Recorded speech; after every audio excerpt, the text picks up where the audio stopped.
Hello बच्चों, स्वागत है आपका अग्नि बैच साइंस के लेक्चर 6 में। आज की इस वीडियो में हम बात करने वाले हैं कोस्ट गार्ड नाविक जीडी डीबी और यंत्र के लिए साइंस के प्रैक्टिस सेट्स को। इससे पहले हमने आपके लिए 5 प्रैक्टिस सेट्स और भी दिए हैं, तो जिन्होंने भी उन सभी प्रैक्टिस सेट्स को नहीं देखा है तो प्लेलिस्ट से जाकर देख सकते हैं। बच्चों, आपको बता दें कि यह साइंस के प्रैक्टिस सेट स्टेज 1 के सेक्शन 1 में पूछे जाते हैं और यह सेक्शन 1 जीडी डीबी और यांत्रिक सबों के लिए कंपलसरी होते हैं। चलिए स्टार्ट करते हैं वीडियोज़ को। वीडियो में आगे बढ़ते हैं और वीडियो में बढ़ने से पहले आपसे रिक्वेस्ट रहेगा कि वीडियो अच्छा लगे तो लाइक एंड सब्सक्राइब जरूर कीजिएगा और किसी प्रकार का डाउट होता है तो आप कमेंट बॉक्स में लिखिए, आपके सारे कमेंट्स का जवाब दिया जाएगा। जीडी के लिए अलग से अग्नि बैच के मैथमेटिक्स के लेक्चर हमने फंक्शंस चैप्टर स्टार्ट कर चुके हैं। अभी तक बहुत सारे लेक्चर्स उसमें डाल दिया है और जैसा आपका रिस्पॉन्स आता है जल्दी से जल्दी और भी जल्दी से जल्दी आपको बचे हुए चैप्टर्स को डाले जाएंगे। ठीक है, तो चलिए स्टार्ट करते हैं, हम आगे बढ़ते हैं। पहला क्वेश्चन है हमारा यहाँ पे, cotton fibre are made of. Cotton fibre किससे बने होते हैं? ठीक है, कपास के रेशे बने होते हैं। आपको इनमें से बताने हैं कि कॉटन फाइबर किससे बने होते हैं। ठीक है, तो याद रखिए कि कॉटन फाइबर जो होता है वो सेलुलोज का बना होता है। किसका बना होता है? सेलुलोज का। ठीक है, चलिए नेक्स्ट बात करते हैं क्वेश्चंस का। विच of the following ores does not contain iron. ठीक है, जैसा कि आपको पता है कि सारे जो वीडियोज़ हैं अभी 10-10 क्वेश्चंस के प्रैक्टिस सेट चल रहे हैं। आपका जैसा रिस्पॉन्स रहेगा तो क्वेश्चंस के अमाउंट को भी बढ़ाने की कोशिश की जाएगी। ठीक है, चलिए तो क्वेश्चन नंबर 2 की बात करते हैं। 2 में कहा जा रहा है कि विच of the following ores does not contain iron. कहा जा रहा है निम्नलिखित में से किस अयस्क में लोहा नहीं होता है, यानी किस ओर में लोहा नहीं होता है। ठीक है, तो आपको बता दें कि जो कैसिटरेट होता है, CaSSITERIT, कैसिटराइट जो होता है, ये क्या होते हैं? ये ओर होते हैं जिसमें क्या होता है? लोहा नहीं कंटेन करता। जैसे हेमीटाइट, मैग्नेटाइट, लिमोनाइट, ये सभी क्या होते हैं? जैसे हेमीटाइट और मैग्नेटाइट तो क्या होते हैं? आयरन के ही ओर होते हैं। ठीक है, और लेमीटाइट भी क्या होते हैं? इनमें क्या होता है? इन तीनों में आयरन का प्रेजेंस होता है। ठीक, क्या होता है? तीनों में आयरन प्रेजेंट होते हैं। ठीक है, तीनों में आयरन प्रेजेंट होते हैं, लेकिन कैसिटराइट में आयरन प्रेजेंट नहीं होते हैं। ठीक है, आइए नेक्स्ट क्वेश्चन क्या है हमारा। Which variety of glass is heat resistant. कहा जा रहा है कि कांच की कौन सी किस्म गर्मी प्रतिरोधी है, यानी कौन सा जो है आपका कांच का वैरायटी जो कि क्या है? हीट का रेसिस्टेंस, यानी हीट रेसिस्टेंस कहने का मतलब गर्मी का विरोध करने वाला। जैसे आपको करंट रेसिस्टेंस आपने पढ़ा होंगे, आपने करंट रेसिस्टेंस पढ़े होंगे कि करंट रेसिस्टेंस क्या होता है। जैसे आपका एक रेसिस्टर जो होता है, ठीक है, रेसिस्टर जो होता है ये क्या होता है? करंट यानी विद्युत को फ्लो में, यानी विद्युत के बहाव में क्या करता है? अड़चन पैदा करता है, यानी विद्युत के बहाव को रोकता है। उसी प्रकार जो हीट, यानी कौन सा ऐसा ग्लास का वैरायटी है जो हीट को रेसिस्ट करता है, यानी हीट को फ्लो होने नहीं देता है, यानी गर्मी को नहीं फ्लो होने देता है। ठीक है, तो आपको याद रखना है कि आपका जो पाइरेक्स यानी PYREX पाइरेक्स ग्लास जो होता है, ये एक ग्लास का वैरायटी है। ये क्या करता है? हीट को रेसिस्टेंस करता है, यानी हीट को फ्लो होने नहीं देता है खुद के अंदर से हीट को फ्लो नहीं होने देता है। ठीक है, चलिए नेक्स्ट बात करते हैं हम अपने नेक्स्ट क्वेश्चन की ओर। Which of the following is used for removing air bubbles from glass during its manufacture.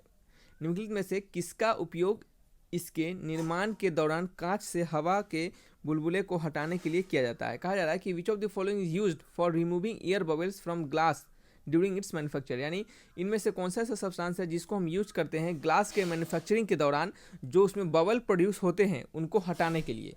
कहा जा रहा है, फिर से सुनिए, कि इनमें से कौन से सब्सटेंस को हम यूज करते हैं ग्लास के मैन्युफैक्चरिंग के दौरान उसमें जो बबल्स होते हैं उसको हटाने के लिए। ठीक है, विच of the following is used for removing air bubbles from glass during its manufacture. ठीक है, निम्नलिखित में से किसका उपयोग इसके निर्माण के दौरान कांच से हवा के बुलबुले को हटाने के लिए किया जाता है? ठीक है, तो क्या होगा इसका आंसर? ऑप्शन नंबर बी होगा, यानी आर्सेनिक ऑक्साइड। ठीक है, देखिए जिनके रीजन्स जानने हैं आपको उनके रीजन्स बताए जाएंगे, और जिनके रीजन्स नहीं जानने, सिंपली आपको आंसर याद रखना है, तो वो सिर्फ आप आंसर याद करते चलिए। ठीक है, प्रीवियस बैचेज में हमने सारे क्वेश्चंस के रीजन बताते हुए आंसर बताया था, तो इस बार हमने कोशिश किया है कि इस क्वेश्चंस के अमाउंट को बढ़ा दिया जाए और क्या किया जाए, बहुत सारे क्वेश्चंस करवाया जाए, ताकि आप रीजन नहीं भी जाने तो रीजन के द्वारा जो भी आपके हमें बातें बतानी होती है वो आपको क्वेश्चंस के थ्रू ही हम बता देंगे। ठीक है, सो आपके अमाउंट ऑफ क्वेश्चंस को हम बढ़ा दिए हैं। इस कारण से पिछले वाले वीडियोज़ में हमने प्रत्येक वीडियोज़ में 5-5 क्वेश्चंस दिए थे और सारे के रीजन्स बताते चल रहे थे, लेकिन इस बार क्या किए है, सभी वीडियोज़ में 10-10 क्वेश्चन देंगे और रीजन्स नहीं बताएंगे। आप उसको थोड़ा सा आपको जानकारी दे देंगे, एकदम थोड़ा सा लाइट, फिर ज़्यादा कुछ नहीं, उसमें सिर्फ आंसर आपको बता देंगे। ठीक है, चलिए तो ये क्वेश्चन नंबर 4 था, इसका आंसर क्या होगा? Arsenic oxide. ठीक है, चलिए नेक्स्ट बात करते हैं। और एक और बता दें कि प्रीवियस बैचेस के ठीक है। प्रीवियस बैच के जितने भी वीडियोज़ है, प्रीवियस बैचेस ऑल वीडियोज़, यहाँ पे लिख देते हैं हम, प्रीवियस बैचेस के सभी वीडियोज़ को आप जाकर, ठीक है, प्रीवियस बैचेस के सभी वीडियोस को आप जाकर जरूर देखिएगा, क्योंकि ये वीडियोस आपको हेल्प करने वाले हैं, ठीक है। प्रीवियस बैचेस से हमारे बच्चों ने 10+ बच्चों ने सिलेक्शन लिया था, तो इस बार हमारा टारगेट है कि 200+ बच्चों सेलेक्ट होए, 200 बच्चे सेलेक्ट हों, ठीक है, सॉरी। इस कारण से हम आपको चाहेंगे कि आप भी मेहनत करें और हम भी मेहनत करेंगे, ताकि क्या हो कि 200+ बच्चों का सिलेक्शन यहाँ से हो सके, ठीक है। आप देख सकते हैं कि प्रीवियस बैचेस के जितने सारे वीडियो हैं और इस बैचेज में हम जितने सारे वीडियोज़ हैं, इतने सारे कंटेंट को अगर आप करके चले जाते हैं तो डेफिनेटली आपका सिलेक्शन होना पक्का है, ठीक है। चलिए हम बात करते हैं अपने नेक्स्ट क्वेश्चन की ओर। सो आपको प्रीवियस बैचेज के वीडियो जरूर देखने हैं और इस बैचेज के भी सारे वीडियोस को देखते चलना है। नेक्स्ट है, in which following processes light energy is converted into chemical energy. कह रहा है कि निम्नलिखित में से किस प्रक्रिया में प्रकाश ऊर्जा को रासायनिक ऊर्जा में परिवर्तित किया जाता है, ठीक है। बताइए, लाइट एनर्जी को केमिकल एनर्जी में कन्वर्ट करना है तो उस किन प्रोसेस में ऐसा होता है। तो फोटोसिंथेसिस, याद रखिएगा, फोटोसिंथेसिस में क्या होता है, सनलाइट, क्या होता है, सनलाइट क्या होता है, चेंज होता है कहाँ पे, केमिकल एनर्जी में, और इसी केमिकल एनर्जी से क्या होता है, आपका फूड जो पेड़ पौधा होता है वो क्या होता है, अपना भोजन बनाता है, ठीक है। तो सनलाइट क्या किस में चेंज होता है, आपके कन्वर्ट हो जाता है केमिकल एनर्जी में, और इसी को हम क्या कहते हैं, फोटोसिंथेसिस प्रोसेस भी कहते हैं, ठीक है। चलिए नेक्स्ट बात करते हैं। इसके PDF आपको टेलीग्राम चैनल पे मिल जाएंगे, सो आपको टेंशन लेने की जरूरत नहीं है। टेलीग्राम चैनल के लिंक आपको डिस्क्रिप्शन बॉक्स में दिए होंगे, वहाँ से ज्वाइन कर लीजिएगा, या फिर सिंपली टेलीग्राम चैनल पे जाकर लिखिएगा डिफेंस ट्यूटर कोस्ट गार्ड, उसको आप ज्वाइन कर लीजिएगा, और फिर डिफेंस ट्यूटर ऑफिशियल, ये ऑफिशियल चैनल, आपको किसी प्रकार का डाउट होता है आप उस डाउट का फोटो खींचकर भेज सकते हैं, या फिर आप अपने डाउट को वहाँ से पूछ भी सकते हैं, तो दोनों चैनल को आप ज्वाइन कर लीजिएगा। 7 नंबर क्वेश्चन में है हमारा क्वेश्चन, वो कहा जा रहा है कि cooking oil can be converted into vegetable ghee by the process of. कहा जा रहा है कि खाना पकाने के तेल को सब्जियों के घी में परिवर्तित किया जाता है, तो वो प्रोसेस कौन सा होता है। तो ये सिर्फ आपको डेफिनेशन एक टाइप का होता है, ये आपको याद रखना होता है कि कुकिंग ऑयल को हम कन्वर्ट करते हैं वेजिटेबल घी में, तो उस प्रोसेस का नाम होता है हाइड्रोजिनेशन। क्या होता है, हाइड्रोजिनेशन, यानी ऑप्शन नंबर बी, हाइड्रोजिनेशन, ठीक है। नेक्स्ट आप बात करते हैं, नेक्स्ट को हमारा क्वेश्चन है, फोटोसिंथेसिस इज, यानी प्रकाश संश्लेषण है। प्रकाश संश्लेषण क्या है, एक एक्सोथर्मिक रिएक्शन है, एक इंडोथर्मिक रिएक्शन है, ये न्यूट्रल प्रोसेस है, ये थर्मोस्टैटिक प्रोसेस है, ठीक है। तो आपको बताना है कि फोटोसिंथेसिस किस प्रकार का प्रोसेस होता है, ठीक है। तो फोटोसिंथेसिस जो होता है वो एक क्या होता है, इंडोथर्मिक रिएक्शन होता है। क्या होता है, इंडोथर्मिक रिएक्शन। इंडोथर्मिक रिएक्शन में क्या होता है, देखिए एक्सोथर्मिक रिएक्शन में क्या होता है कि हीट बाहर निकलता है, हीट क्या होता है, बाहर निकलता है। रिएक्शन जैसे ही कंप्लीट होता है तो हीट का क्या होता है, हीट इवॉल्व होता है, यानी बाहर निकलता है। लेकिन इंडोथर्मिक रिएक्शन में क्या होता है, हमें हीट देना पड़ता है, यानी उसको हीट अलग से चाहिए। तो फोटोसिंथेसिस जो होता है वो क्या होता है, इंडोथर्मिक होता है, ठीक है।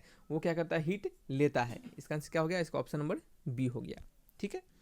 चलिए नेक्स्ट बात करते हैं, J B Sumner isolated first enzyme from jack beans as, यानी कहा जा रहा है कि जेबी सुमनर ने जैक बीन्स से पहले इंजाइम को अलग किया था। जेबी सुमनर एक साइंटिस्ट थे जो कि क्या किए थे, फर्स्ट इंजाइम को जैक बीन्स से क्या किया था, उन्होंने अलग किया था।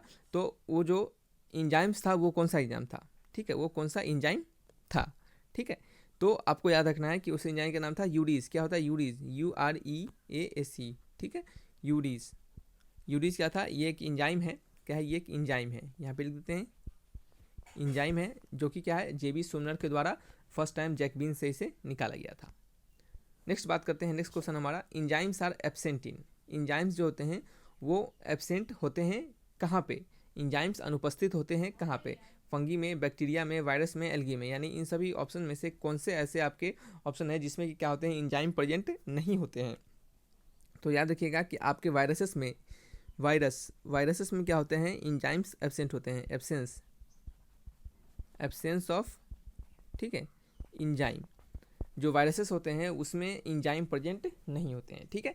तो ये आपके 10 मोस्ट इंपॉर्टेंट क्वेश्चंस हो गए। तो सारे क्वेश्चंस को आप ध्यानपूर्वक देखिएगा, 2 बार 3 बार वीडियोस को देखिएगा, ताकि जितना बार सुनिएगा आपको याद रहेगा, और फिर PDF दिए गए हैं, आपको PDF को भी पढ़ते चलिएगा, तो ये सभी चीज़ आपको हेल्प करेंगे। तो चलिए बच्चे, इस वीडियो को यहीं तक रखते हैं। वीडियो अच्छा लगा तो लाइक एंड सब्सक्राइब जरूर करें, और इसके PDF आपको टेलीग्राम चैनल पर मिल जाएंगे 1 से 2 दिन में, सो आप उसे भी जाकर टेलीग्राम चैनल को भी ज्वाइन कर लें, ठीक है।